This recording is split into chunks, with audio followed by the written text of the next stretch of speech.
what's up? This is Logan Mize, and you are listening to TNCRadio.live.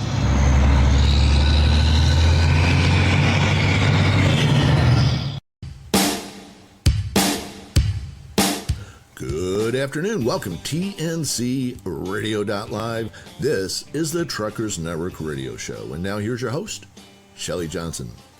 Thank you, Tom. I appreciate that. Yes, this is the Truckers Network Radio Show on TNC Radio.live, where we offer the news, information, traffic, weather, sports, and entertainment our commercial drivers want and need. Many commercial drivers are veterans. Our station works to honor veterans.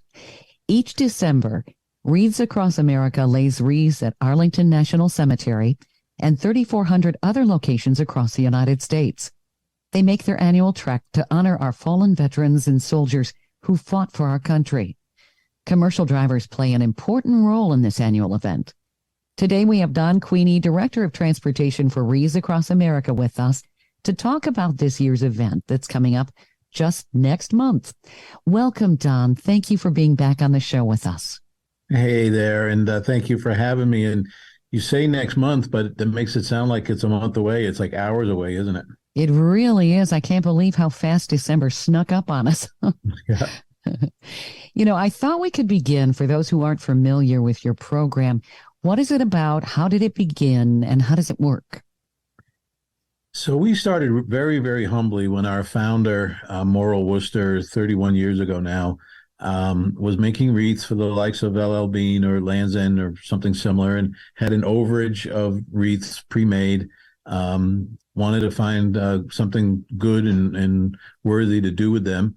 And after a bit of phone calls and back and forth, was able to bring them to Arlington National Cemetery. He did that. He brought 5,000 wreaths to Arlington that first year. And when he stepped back and saw what he and his friends had done, was very, very proud of it and said, we'll do this next year. And they did. For 14 years in a row, our founder brought 5,000 wreaths to Arlington National Cemetery. And it started getting a little bit of notice and what have you, and people were looking to help. But it wasn't until a particular iconic photo was taken of a snow in Arlington with these wreaths on the headstones that the national cry for asking for participation started. And from those 5,000 wreaths 31 years ago, and one location. This year, we're pushing 3,700 locations, and probably 2.5 or 2.6 million fresh balsam veterans wreaths will be distributed, or are being distributed as we speak, and they'll all be laid on December 17th. That is just marvelous. How it's grown, and what a wonderful tribute to our soldiers. It is. It's. I've learned over the years that obviously this is for a tribute to our soldiers, but it's as much of a recognition for those that are living and letting them know that we still care. And, there's a good example. This just came up today where a carrier representative was talking about the loads they were carrying somewhere. And she asked me, do you go to this other location? And I said, yes. Would you like a load for there? She said, oh, no, we have all the loads we want, but my father's buried there. And she said, I can't tell you how good it makes me feel knowing that he is getting a wreath and his name is being spoken out loud. And I reminded her to think about that a stranger, a volunteer that does not know your father, has taken the time to purchase this wreath. Someone else has taken the time to get up Saturday morning on the 17th and lay this wreath regardless of the weather. And most importantly, the stranger to you is saying your father's name and honoring. And I convinced her to go out and do the same in her neck of the woods, at a cemetery near her, and do the same for somebody else's father. And that's, for me, that's where the power is. It's in that healing, knowing that we are, as Americans, honoring our veterans.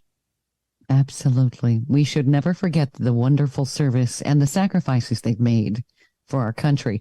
And like you said, even in the people who are still alive, they've made some tremendous sacrifices, taken a sidetrack maybe in their career just to serve. And if it weren't for them, we wouldn't have the freedoms we have today. Absolutely. We have to be able to keep the wall, take care of those that protect us. And, I talking earlier off air that I've been in the household goods business now for 43 years, and our primary customer is the Department of Defense.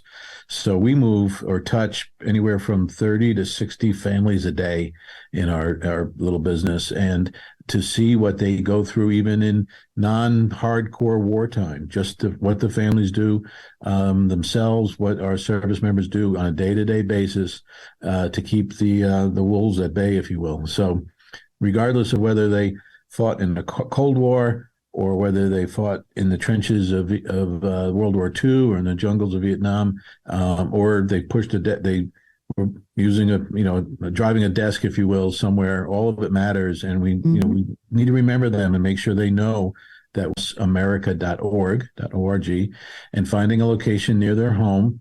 And Saturday, December 17th, going out, maybe taking the family, hopefully taking some children to teach them about freedom and why we do these things, and lay a wreath. The next step might be to help sponsor a wreath by donating $15 for a wreath. It could be just for a wreath in general, or it could be to a location near them. And in some places, they could be directly to a family member's headstone. We can work our way up, and if somebody's in transportation, they might be able to assist us with maybe hauling a load. And there's the ability to move on up and help out grows and grows. But some of the simplest ways is to just get involved and volunteer, whether it be laying wreaths, and then in my world, offering to haul a load of wreaths for us. It's a wonderful program, and you keep expanding. Wow. Have you gained 300 locations in a year? Because I saw on the website it said 3,400, and now you're saying it approaches, what, 3,700? Yeah, we do grow about 15%. We'll grow by about 15% this year from last, but in my short time here, I've seen some 30% growth. Yes, we will pick up new locations about every day. I know that last week they told us we picked up 60 new locations in a week. Each time the new location comes on, it may be that they're going to start off with what we call a ceremony only. We provide at no cost to them 8 wreaths, one for each branch of the service, including maritime and including POW, and we'll provide those for them. And then from there, they might start fundraising and getting wreath sponsorships in. So it can go from somebody, with only needing a few wreaths the first year and working their way up. So our locations grow by getting more and more sponsors. We grow by getting new locations. And yes, we'll have, I think technically we're over the 600 mark. So as of this afternoon, we're going to have over 600 tractor trailer loads of wreaths leaving Maine, or leaving one of our cross docks that wreaths originated out of Maine. And like I say, the number always amazes me, but it'll be over 2 million wreaths, and maybe over 2.5 million wreaths. I'm just floored, and I'm just so grateful to the transportation industry. Our in-kind donation for this is well over $7 million a year. Wow, that's so marvelous. It is. It's just, I love it. And the drivers play such an important role. How do they get involved typically in this program? If anybody's listening and wants to get involved, the best way would be to reach out to us at WAA Trucking at wreathsacrossamerica.org. But really, you ask, how do they get involved? And the way that they tend to get involved is either their carrier is involved and wants to do this, and they're hand selected to do this. But what some of the stories that I like the best recently is where a recruiter calls me, and I say hello, and he goes, "What is this Wreaths Across America all about?" And I'm like, "Whoa, what's the matter? What happened?" And he's like, "This is the third driver in a row that I'm trying to recruit, and he tells me he's not going to come on board unless he can haul wreaths in December." And all I can do is smirk and smile. And I'll go, "Yeah, you should let him do that." And so we've had a lot of new carriers come on from those at that grassroots level. So anybody who wants to get involved, just reach out to us, and we'll find a way to make it happen some way. Wonderful. We do have to go to break here. I want to cover more about your program when we come back, because there's This is something you do year round. You do a lot of activities, and it's a wonderful way to honor our veterans. We're talking with Don Queenie. He's the Director of Transportation for Wreaths across America, and the event is coming up December 17th this year. You're listening to the Truckers Network radio show on tncradio.live. Stay tuned for more great information on this program coming up. Finding the right healthcare plan and insurance agent can be a challenge. Truck driving can be a dangerous job, and drivers expose themselves to unique health risks. Health insurance is an expensive but necessary expense for truck drivers. It helps protect them from unexpected high medical costs. Although truck drivers should have a health plan, many don't. Some trucking companies offer health plans for truck drivers, but if you're an owner-operator or an independent contractor, you might have to find your own health insurance policy. The Truckers Network proudly partners with the Health Plan Partner to help our members learn about the options they have for health insurance. The Health Plan Partner is dedicated to helping members of the Truckers Network find and learn about what's available to them in the marketplace. Since 1985, the Health Plan Partner has helped their clients figure out the health insurance maze we're in. Here are 6 tips from the Health Plan Partner for finding the right health plan and agent for truck drivers. Review your options with an experienced agent that specializes in health plans and can guide you in the right direction, even if it's not a plan they offer. Determine your budget. There are options for any budget, but the adage is true: you get what you pay for. So beware. Have a list of your doctors, medications, and any health history. Some plans do require a health history. Review your current plan annually if you have one to see if there are better options and rates available. Plans can change constantly. Have the plans explained to you in detail and ask a lot of questions and role-play various situations. Quite a few times we only find out what the plan doesn't cover when we need it. Again, find an agent you feel comfortable with. You need to be able to trust them and call for guidance and questions anytime. With over 25 years of experience, Health Plan Partner wants to help truckers find the right health insurance plan. I'm Shelley Johnson with Kathy Tuccaro. You can hear us Tuesdays on tncradio.live at 8 p.m. Eastern on Women Road Warriors. And don't miss Steve Summers' Overnight Drive right here on tncradio.live, weeknights midnight to 5 a.m. Eastern. Brought to you by Hot Shot Secret. Welcome back to the Truckers Network radio show on tncradio.live.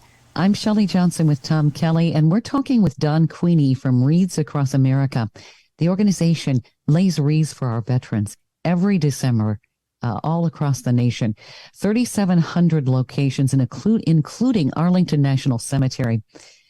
Don, I was wondering if you could maybe walk us through what happens the official day when all of this is going on at Arlington. December 17th this year is when this is going to occur, correct? That is correct. December 17th. The timing on this is different in some places, has to do with the size of the cemetery and how much time they need to get the job done.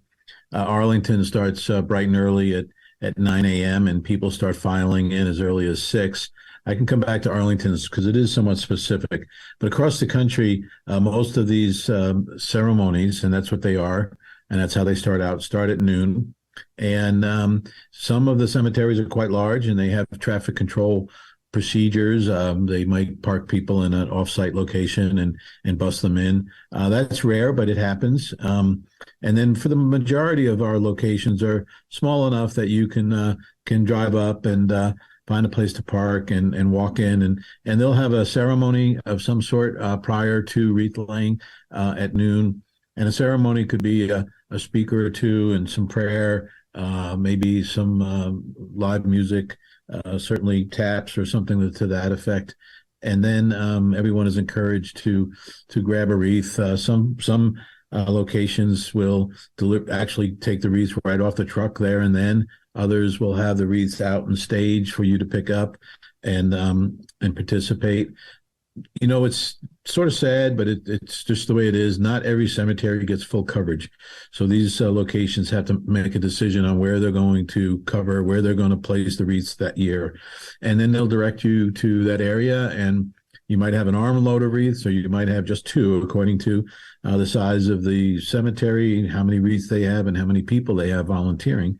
But nevertheless, you would find yourself a headstone, and some people wander through and wait for one to speak to them, if you will. Others just maybe go to the first one. But the key is you're not just plopping a wreath down. You want to fluff it up a little bit and make it look as nice as it can. If it's a standing headstone, you might lean it against the headstone a bit. If it's the type that's in the ground, you might lay it right in front. They'll instruct you that morning on how to do that. But do that and take a moment to say the name out loud. We believe that, and we let everybody know that we ask them to say the name and out loud. And the reason we do this is that we feel that a person will die twice. They die once, actually, naturally, when their heart stops and they take the last breath. But they also die a second time when their name is spoken for the very last time. So that's where the remember part in our logo or motto comes in, of remember, honor, teach. So say the name out loud. Reflect on who they might have been, look at their name, look at their rank, when they were born. Just think about the time that they lived and visit with them a moment. And so that's kind of how that goes down. Every location might be a little bit different. We give them all a bit of a idea of what they might want to do and how they might want to do it, but they're free to do them as long as they're respectful and work out well within our goals. So it can be quite an experience for some. We always encourage everyone to bring the children. I joke and say, bring your kids, your grandkids, your nieces. Doggone it, if you got to rent a kid, because you want to get them out there to see what this is all about. Oh, certainly. They stop and think, wow, this is what people in the military, this is what our soldiers, what they've done for our country. I mean, it makes a child think. I would think it would stick in their minds, and they'd have an appreciation for the sacrifice. That's right, and then hopefully they start asking other questions, and they're curious, and they'll want to know more about that era, maybe, or more about that person. Mm-hmm. I've known some who will actually take it upon themselves. There's a few schools that will do this, and they actually have them research, because we've got the internet today, and they'll research and try to find out as much as they can about that person, if possible, and report back to others about it. So that's a great thing as well. How many people are going to be participating in Arlington? Do you know? I don't know, but I do need to tell those who are interested in Arlington. So Arlington is a big place, and there's a lot. We've had as many as over 80,000 at one time arriving there. And if they all arrive at the same time, it's not pretty. So Arlington, does a better job every year with this. And so now you need to actually acquire a pass. There's no fee. It's very simple. But the idea is to control who's coming into which gate and at what time. So they've got, don't quote me on this, but it's something like, a 7, a 7:15, a 7:30, this gate, gate A, B, and C, what have you. And that way they can keep people from having to stand in line for an awfully long time waiting to get in. So, sure. Yes, Arlington's like that way. Some of the other cemeteries may have similar things, but keep in mind that Arlington's our poster child type cemetery. Beautiful, beautiful location. But this could be everything from Arlington to a 10 veterans buried behind a church on a lonely red dirt road somewhere. There's no limit to what location looks like, or how big it is, or how small it is. So look up I recommend everyone, if they're thinking about participating and laying a wreath, to look up something close to them and participate and be part of the process. Where would they do that? I'm not sure, to be very honest with you, I'm not sure a lot of people are aware of this program in their local area. Yeah. So that would be at wreathsacrossamerica.org. And if one were to scroll down a little bit, they'll see where we serve or find a location, how we serve, all these different things, and find a location is what they want to do. And they could just type in their state. They can even type in their city or town. And if all goes well, like it's supposed to, a bit of a map will pop up with these cute little wreaths on it that shows the locations there. And I encourage folks to zoom in and zoom out because it likes to populate differently based on the size of the screen there. And find something that's close to you. Once you do that, you click on it. It would give you the name of the cemetery. And eventually, if you keep scrolling around through there, you'll find the coordinator who's in charge and a way to get in touch with them if you need to. I want to let you and every one of your listeners know that don't think you have to register to do this. Find out when it's going to start, and you can, quote unquote, just show up. But register if you wish, but just be sure to go and participate and be part of it. Where can people get the wreaths in their local area? Do you have a listing for that too? No, all these wreaths come out of Maine. That's what we do here in transportation. Every single wreath still comes from the same location where this all started. Where our supplier is up to something like 70,000 acres of balsam forest. And they're being made as we speak, and they go into the warehouse, and then the volunteer truckers come into our driver's lounge where we treat them like kings and queens, and they pick up their load and go forth. So every single wreath is still originating out of Columbia Falls, Maine. Wow. Those are beautiful wreaths, and there's nothing that smells better than a wreath like that. It's a good kickoff to Christmas. It really is. And, it's amazing how long they last. So obviously different parts of the world, they last a little differently. Mm-hmm. I'm proud to say that our wreaths for Guam have actually arrived in Guam, if you can believe that. They were the first ones to leave here. And we do that 100% completely donated. Our CONUS cross CONUS traffic is donated to us by Sharp Transportation. We use Old Dominion Freight as a cross dock there. They will stuff the containers for Hawaii and Guam. Matson Navigation carries them to the islands. I've got an outfit called Pacific Transfer that handles Hawaii, and DeWitt Moving and Storage handles Guam. And it's just so rewarding to be able to say that I can ship from Maine to Guam donated. It's just makes me very proud of the transportation industry. That's a few miles. It's a few miles. They're a day ahead. It's a little different if we have these Zoom meetings once in a while, and we have to meet them at 7 p.m, and it's tomorrow. It's different. If you don't do a lot of international work, it's a little hard to get used to. But anyway, yeah. So that's fun. I've done international work, and you really have to go, okay, what time zone am I dealing with? Maybe I shouldn't call this person at this hour. Yeah. Yeah. So, yeah, those are definitely some logistical challenges that you folks have to deal with as well.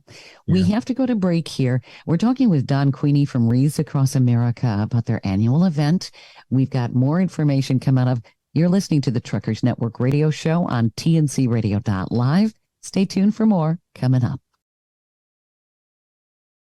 This infoblog on tncradio.live is brought to you by the Truckers Network at app.thetruckersnetwork.net.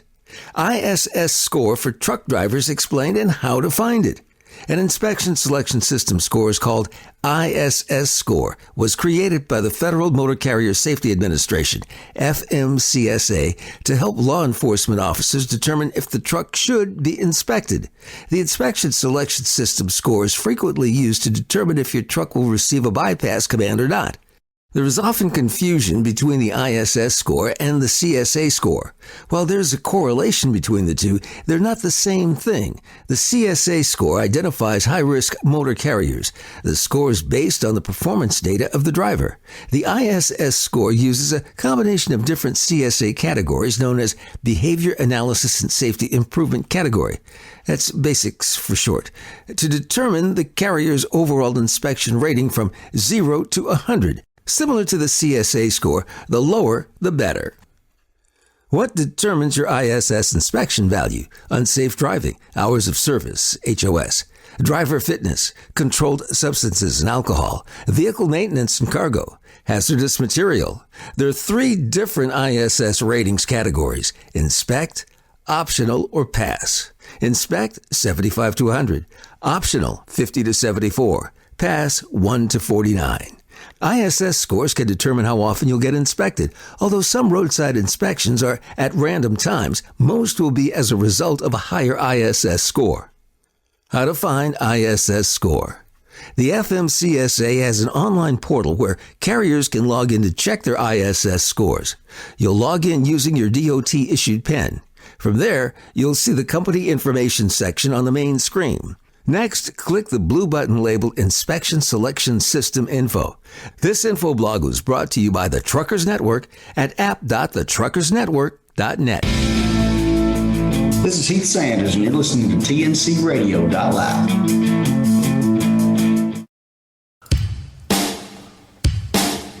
Welcome back to the Truckers Network radio show on TNC Radio.live. I'm Shelley Johnson with Tom Kelly, and we're talking with Don Queenie from Wreaths Across America. They lay wreaths for our veterans every December. It's a wonderful, wonderful memorial that they do for our fallen soldiers and the soldiers that have served our country. Tom, you said that you had a question for Don. Well, not a question so much as we were just talking off air a little bit about how every city does this a little bit differently. There's actually, for instance, for Houston, there's the WAA, Wreaths Across America, WAAHouston.com. So it's got its own website and describes how things work here in Houston, because it's a little bit different from city to city. Here, they're encouraging everybody to please go park at Greens Point Mall, quite simply because they're expecting between 15 and 20,000 people. They're shooting at about 17,000 people right now. There just simply are not enough parking spots at the cemetery for that, not even close. But if you go park at Greens Point Mall, they have a free shuttle that'll take you over to the cemetery here in Houston. And then there's the trucks and motorcycles and everything show up around 9 o'clock. And it takes a while to start getting things unloaded and put together. There's a ceremony at 11, and then after the ceremony, which takes 30, 45 minutes, that's when the wreath laying begins and goes for about 3 hours. And then after that, they shut down the shuttle service. So you want to make sure you get back on the shuttles by 2:30. But that's how we do things here in Houston. Again, like Don explained, if you go to your city's closest site, I mean, they've got all that on Wreaths Across America, America's main website, but some of them, the larger ones, like in Houston, have their own website associated with it. And we're about 3/4 of the way already to the goals that they had. And that's as of early today. So they wanted to raise 200,000. I think we're at 175. Is that what I saw? I'd have to go back and find that particular page, but we're getting there. But Don, let me ask you this: when is the last day I can get a wreath for this year? Your key to your comment is a wreath for this year. So the cutoff date is basically come and gone. Today is the last day to sponsor a wreath this year, but do not let that discourage you. We have wreath donations that go all through the year. Obviously, we get real busy this time of year, and that's when people think about it. But big outfits like Houston need those sponsorships to come in year round. So don't ever let that stop you. Making a donation this year will be making a donation now or days after today will be counted, will be calculated, and will go to where you direct it. So, but today's the last day for wreath sponsorships, and as one of the folks in transportation, I got to say I'm grateful for that. And the reason why is we're loading trucks today. We loaded trucks yesterday. We loaded trucks the day before, going to some of the further destinations and whatnot. And we need to know what to put on the trucks. So there needs to be a day when the counting ceases.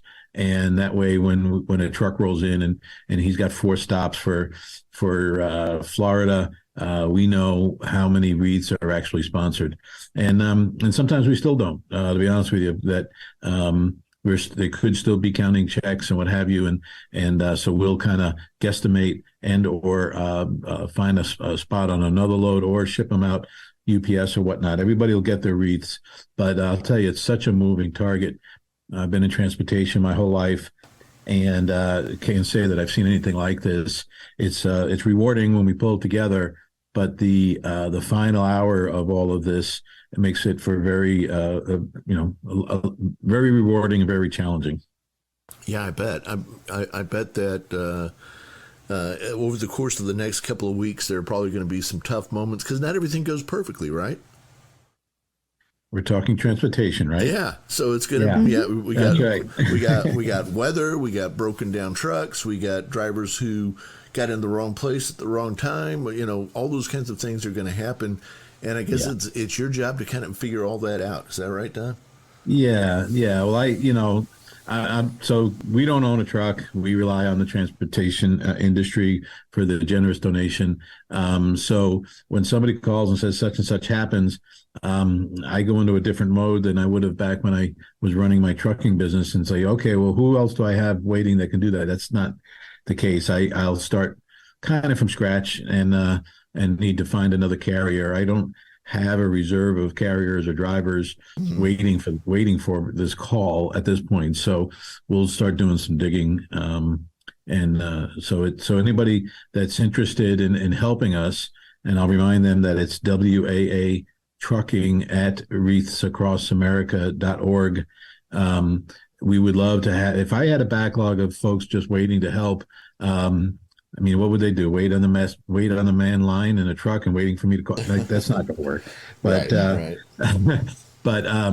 If we had I don't want to sound like we don't have enough help. We got plenty of help. I'm not sure if I said this online while we're here, but well over 600 tractor trailer loads. I still am in awe of that, and that's a lot.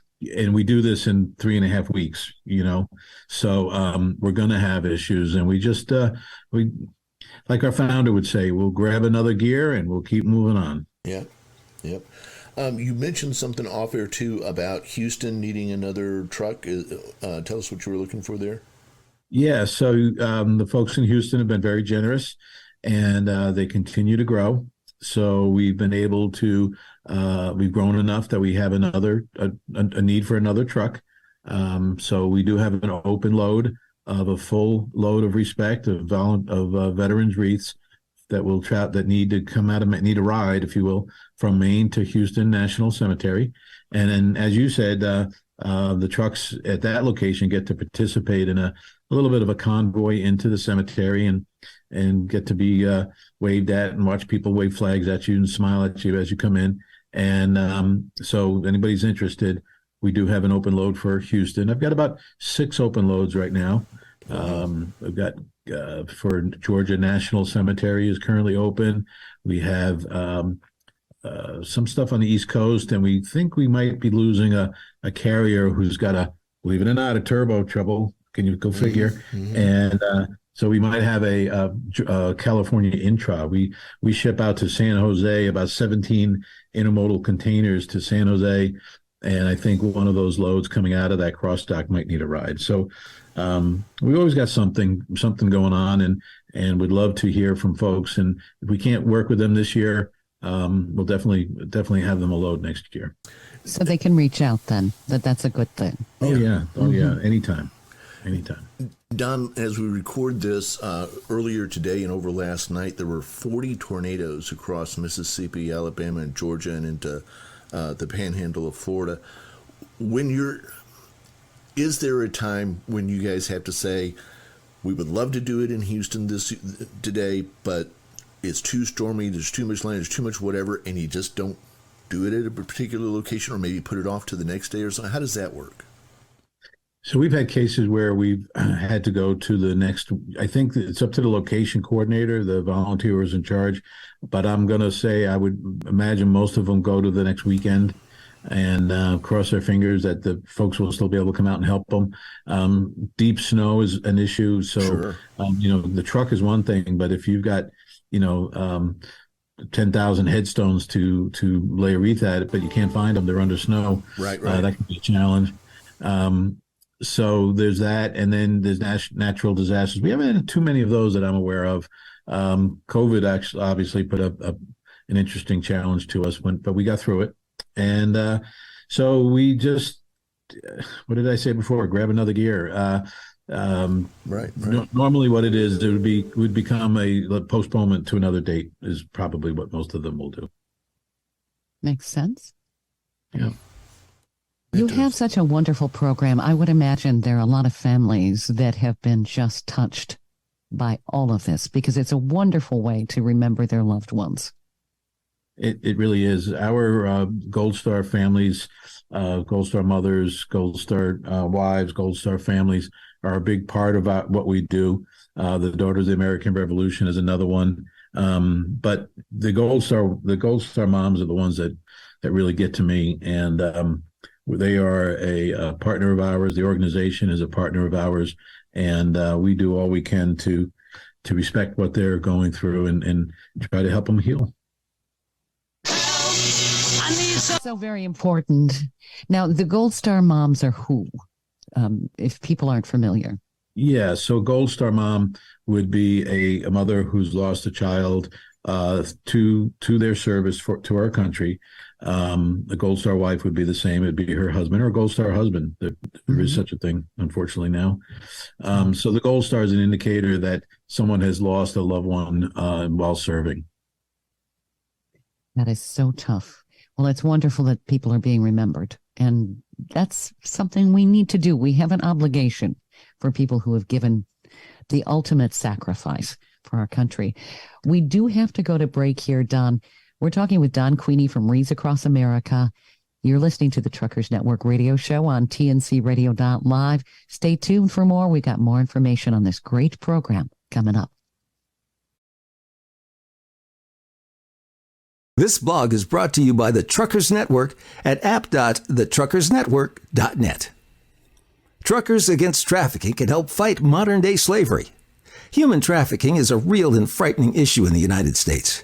It's a crime that forcefully exploits women, men, and children. Human trafficking involves transporting a person into a situation of exploitation, which can include forced labor, marriage, or prostitution. The term exploitation in this sense is commonly referred to as modern slavery. At this time, it's estimated that there are 20 to 40 million human trafficking victims internationally. According to the ACLU, the United States Department of State estimates that 14 to 17,000 people are trafficked into the United States each year. Truckers Against Trafficking exists to educate, equip, empower, and mobilize members of the trucking, bus, and energy industries to combat human trafficking. Truckers Against Trafficking goals: saturate trucking and related industries with TAT materials. Partner with law enforcement and government agencies to facilitate the investigation of human trafficking. Marshal the resources of partners to combat this crime. The Truckers Network proudly sponsors Truckers Against Trafficking and their efforts to fight against this heinous crime that's affecting hundreds of thousands of Americans each year. How truckers can help. Training video. Watch Truckers Against Trafficking's free training video and take the short quiz through their online portal. This will register you as an official TAT trained, TAT certified driver. Know the red flags. Download the Truckers Against Trafficking app and request a wallet card and window decal at tat.truckers@gmail.com. Share Truckers Against Trafficking's training with others in person and through social media. How trucking companies, schools can help. Training video. Share Truckers Against Trafficking's free training video with your drivers. Request a digital file of your video or physical DVD from tat.truckers@gmail.com. Know the red flags. Tell your drivers to download the Truckers Against Trafficking app and or request wallet cards for your drivers from tat.truckers@gmail.com. Register your company as trained to reflect your impact in the fight against trafficking and encourage others to do the same. This info blog was brought to you by the Truckers Network at app.thetruckersnetwork.net. Join Tom Kelly and the rest of the team each day on the morning grind. Then stay tuned for an encore presentation of last night's Landline Now. Weekdays on TNCRadio.live.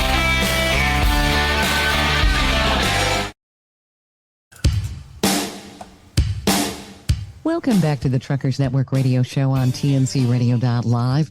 I'm Shelley Johnson with Tom Kelly, and we're talking with Don Queenie from Wreaths Across America.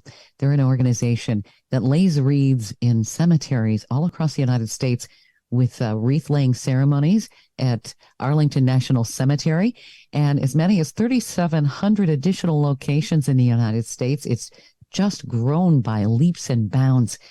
Don, what I wanted to do is maybe have people be a bit familiar with the company that made this all possible and how those wreaths are made. This is an interesting story.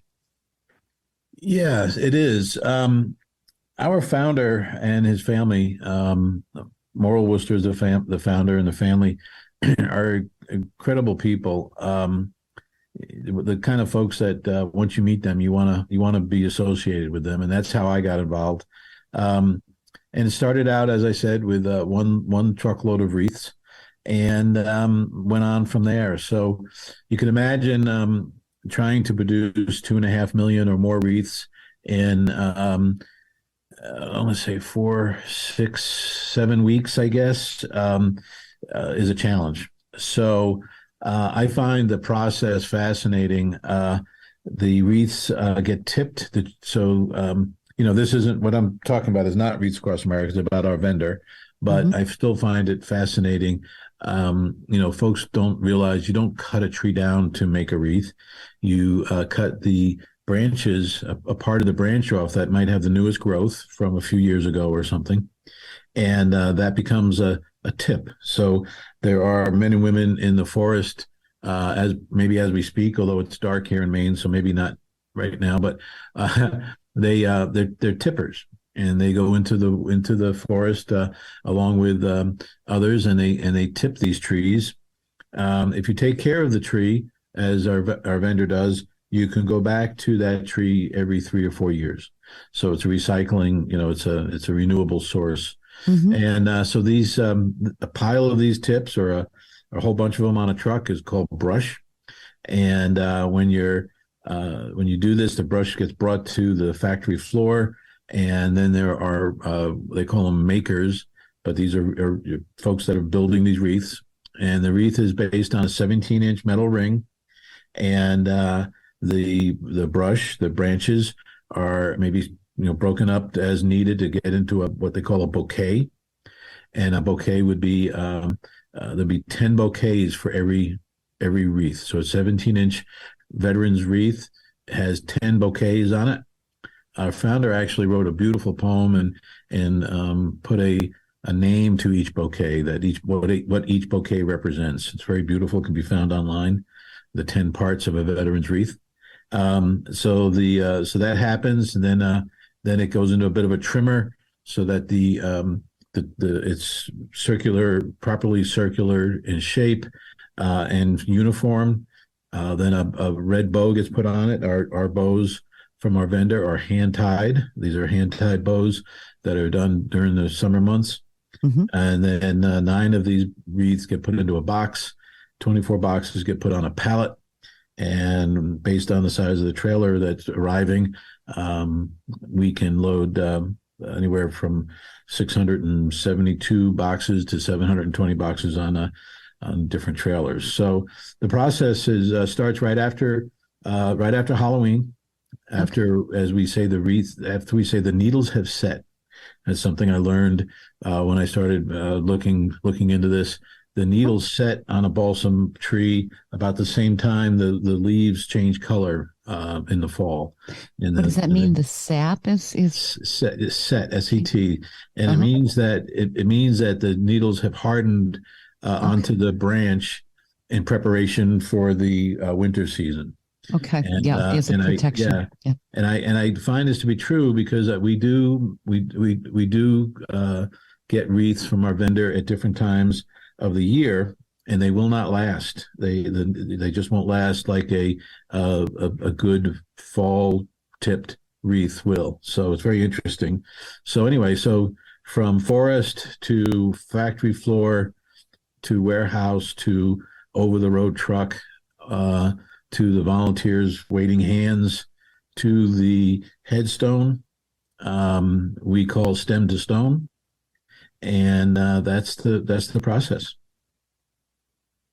That, when you think about it, and you have to get all of this together from October until now, that's a lot of things to do in a very short amount of time. There is someone out there, it's actually another radio host who likens us to standing up a Fortune 500 outfit for 6 weeks' time. If we were to do this year round, it would be quite the operation. But we only do it 6 weeks a year. So infrastructure that has to be built, and the staffing, and our staffing, and everything from IT to office space, so all of these things gets used for just a short period of time, a worthy short period of time. But a lot of us work from home during the rest of the year. And my job, of course, would be to stay in touch with our carrier partners and our owner operators. And I spend a lot of time always trying to find ways of making it a better experience. Obviously, if a driver comes up here and has a heartwarming experience when he loads, they'll want to come back. So, sure. We do everything we can. I have a first mile driver experience where we'll take the drivers, and a lot of them bring their spouses and kids up here, and we'll take them for a tour of this. We call it the tip land, the forest where this all happens. Mm-hmm. We have monuments out through there for various folks. We have a chapel. We tag dog trees in this forest. We make up replica dog tags for folks to honor their loved ones. And we'll take them into the forest and have them tag a tree. Take one of these replica dog tags and put it on a tree, and that becomes their family tree. So we do that with the drivers. Is that the Veterans Remembrance Tree Program? That's correct. Yep. Okay. And that goes on year round. That's not just now. And we have something like 15,000 dog tags hanging in the forest out there. Wow. They say you can hear them tinkling in the air. I don't hear that, but what I do is if I go out there at night, actually I'm getting goosebumps right now talking about this. You go out there in the evening and night when it's dark with your headlights, they will shine back at you while you're driving through the forest there. I mean, We got good looking roads. I mean, it's almost state park like throughout there. But these dog tags will shine back at you, and it's just amazing. But anyway, so we'll take them. We have a museum. We have about a 4,000 square foot museum that honors the military and tells the story about wreaths across America. And then we bring them back to our driver's lounge. Our driver's lounge is a unique setup where Tyson Food Team stays up here and cooks for 3.5 weeks for us, 3 meals a day. We have shower facilities and laundry facilities and a pool table and a big TV and a big old potbelly stove in the middle burning all day long. And we'll bring them back here for some more fellowship, and we'll actually let them make their own wreath. We have a volunteer young lady who will show them how to make their very own wreath that they can take home with them. All the drivers get a wreath on the front of their truck. This is one that they can take home and put on their door or bring it home for a family member to honor locally. Mm-hmm. Is there any special care for wreaths? Yeah. So the bright sun will wear them out quick if you can help that. Okay. There's a big difference between a wreath laying on a headstone in Minnesota versus one in Brownsville, Texas, obviously. Right. But the key is moisture and air. Like when we load up a dry van, we ask the driver to open his trailer doors, every 30-minute break and every time for fuel or whatever to get that heat out. Refrigerated, it's not so much. We run at 34 degrees there, but moisture, as much moisture as possible. Doesn't have to be running water. We when we put a wreath on display, we'll mist it with like a little bottle and mist it to keep it moist. Mm-hmm. And cool is good, but if it's still hot, if you can keep air moving across it, maybe shade, a wreath will last a long, long time after it's set. Remember that? Yep. Yes. Yeah. And I've had wreaths last a long time. It's really kind of amazing. It's like, how do they survive? Well, they're getting obviously moisture from the air and all of that, depending on where you are. So, Yeah, yeah, and but you take one and you put it in the direct sun in Honolulu somewhere, and it's only going to last 5 or 10 days or something. sure. Some of those places they have to pick them up pretty quick. Oh, absolutely. Where can people reach out to Wreaths Across America? The best place is our website. We have a pretty robust website at wreathsacrossamerica.org. And if anybody's interested in participating on the transportation side, whether it's doesn't have to be a big 18-wheeler. I have local hubs. I've got a hub in Houston, actually. Anywhere, anybody in the transportation, whether it's a big truck or little truck, could reach out to us at WAA Trucking at wreathsacrossamerica.org. Excellent. It's been a pleasure speaking with you again, Don, and thank you for talking about this wonderful program. You're very welcome. I appreciate the interest and the opportunity to speak to your listeners. It's terrific, and I'm sure that they appreciate it too. You've been listening to the Truckers Network radio show here on TNCRadio.live. I'm Shelley Johnson with Tom Kelly. We've been talking with Don Queenie from Wreaths Across America. Stay tuned for more great programming right here on TNCRadio.live. Thank you for listening to another great interview on TNCRadio.live and the Truckers Network radio show. All of the material you hear on TNCRadio.live on our website, our broadcasts, or our podcasts are copyrighted. There can be no distribution without the express consent of TNCRadio.live and its partners. For inquiries, write us at info@tncradio.live. And be sure to subscribe to our podcast. It's free.